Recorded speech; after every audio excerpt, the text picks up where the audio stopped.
जब रामलला की मूर्ति की प्राण प्रतिष्ठा हुई तो हर जगह सोशल मीडिया में भगवान श्री राम की काले रंग की सुंदर प्रतिमा वायरल हो गई।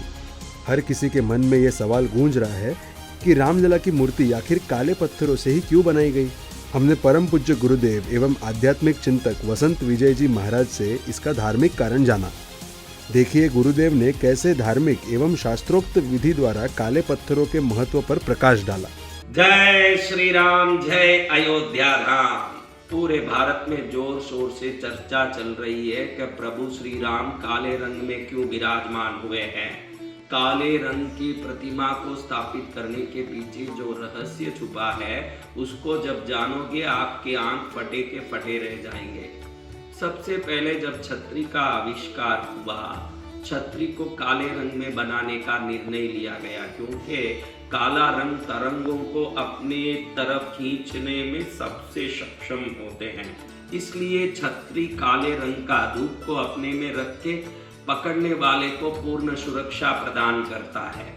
ये काले रंग के भगवान राम की प्रतिमा सामने खड़े होके प्रार्थना करने वाले भक्तों के तरंगों को तुरंत अपने में स्वीकृत करने में सक्षम और मंत्र पूजा के कारण वहां से पुनः आशीर्वाद को लौटाने में भी सक्षम है।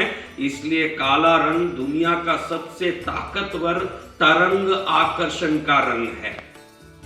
आप देखेंगे कि कंटकी नदी में मिलने वाले सालिग्राम के पत्थर हों कि नर्मदा नदी में मिलने वाले नर्मदा के पत्थर हों, इनको कोई प्रतिष्ठा की जरूरत नहीं। ऐसे शास्त्र कहता है कि वो स्वयंभू हैं, स्वयं सिद्ध हैं और ये सब काले रंग में ही हैं। काले रंग के जितने भी पत्थर हैं अधिकतर ये धरती के ऊपर बने पहाड़ों से निकलते हैं और सफेद रंग के पत्थर अधिकतर धरती के नीचे खदानों से मिलते हैं। धरती के नीचे मिलने वाले खदानों से मिलने वाले सफेद पत्थरों से मंदिर बनाए जाते हैं ताकि मंदिर का माहौल ठंडक प्रदान करें। लेकिन जो सफेद पत्थर हैं इससे ज्यादा काले पत्थरों के दो टुकड़े करके जब आप रगड़ोगे तो उसमें से निकलने वाली अग्नि की मात्रा बहुत अधिक गुना में होती है क्योंकि ये काले पत्थर अधिकतर धरती के ऊपर से निकलने वाले पहाड़ों से तोड़े जाते हैं। उसमें जो सूर्य रोशनी की मात्रा अधिक पड़ने के कारण चैतन्य शक्ति इसमें बहुत ही अधिक मात्रा में होती है। ये चैतन्य शक्ति उस प्रतिमा में मंत्रों द्वारा प्राण को देने में बहुत सक्षम होते हैं। आप बद्रीनाथ में भगवान बद्रीनाथ को या बांके बिहारी लाल को वृंदावन में देखोगे और आप विंध्याचल जैसे मैहर जैसे शक्तिपीठों में देखोगे या विश्व के किसी भी शक्ति स्थल में जाओगे तो वहां के सभी विग्रह आपको काले पाषाण के, सालग्राम के, नर्मदा के पत्थर के, शिवलिंग के बने मिलेंगे क्योंकि 12 ज्योतिर्लिंग काले स्वयंभू शिवलिंग है। और आप ध्यान दें तो पूरे दक्षिण भारत में सभी विग्रह जितने वैष्णव स्थल हैं 108 वैष्णव स्थल में अधिक स्थल पूरे दक्षिण में है पूरे काले पाषाण से बने हैं। 51 शक्तिपीठ में सभी अधिकतर विग्रह पूरे काले पाषाण से बने हैं क्योंकि काले पाषाण में अग्नि की मात्रा और चैतन्य शक्ति बहुत अधिक है जिससे मंत्र पूजा की तरंगों को खींच के भक्तों में शुभता प्रदान करने में काला पत्थर बहुत ही सक्षम है। और जब आप पुराने जमाने के फोटो कैमरा के रील को देखे होंगे तो फोटो खींचने के बाद नेगेटिव देखेंगे तो जो सफेद आदमी है वो नेगेटिव में काला दिखेगा, में काला आदमी है वो सफेद दिखेगा।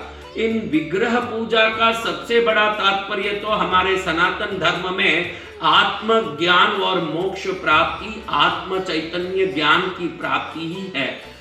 जब ये काले विग्रहों को आप नाटक के रूप में देखते हैं या अयोध्या में जाके आप 1 मिनट के लिए भी हमारे नए विराजित प्रभु राम का दर्शन करेंगे और 1 मिनट दर्शन करने के बाद आंख बंद करेंगे तो आपके आंख के अंदर ज्योतिर्मय श्वेत रूपी प्रभु राम का दर्शन होगा क्योंकि हमारे आंख के अंदर नेगेटिव और बाहर पॉजिटिव दर्शन होता है। यही आंख का स्वभाव है।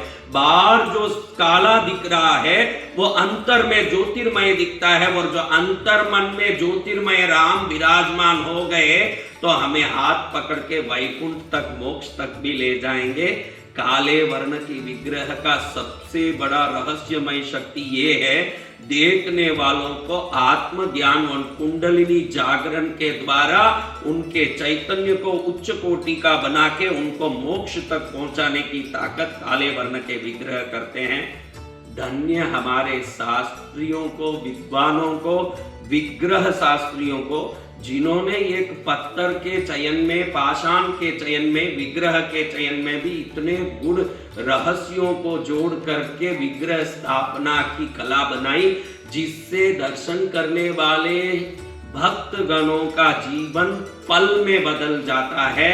राम क्या आए हैं, हमारे जीवन को सफल करके हमारा हाथ पकड़ने आए हैं। लल्ला राम का दर्शन करते ही मन गदगद हो रहा है। धन्य है उस शिल्पी को जिसने ये अद्भुत विग्रह बनाया है। धन्य उन लोगों को इस मंदिर को बनने के लिए बलिदान दिया, सेवा किया, समर्पण दिया, समय दिया। जय श्री राम, जय अयोध्या धाम। ऐसे ज्ञानवर्धक और लेटेस्ट वीडियो पाने के लिए चैनल को लाइक और सब्सक्राइब करें, और हाँ, बेल आइकॉन दबाना न भूलिएगा, नहीं तो वीडियो का नोटिफिकेशन कैसे मिलेगा आपको।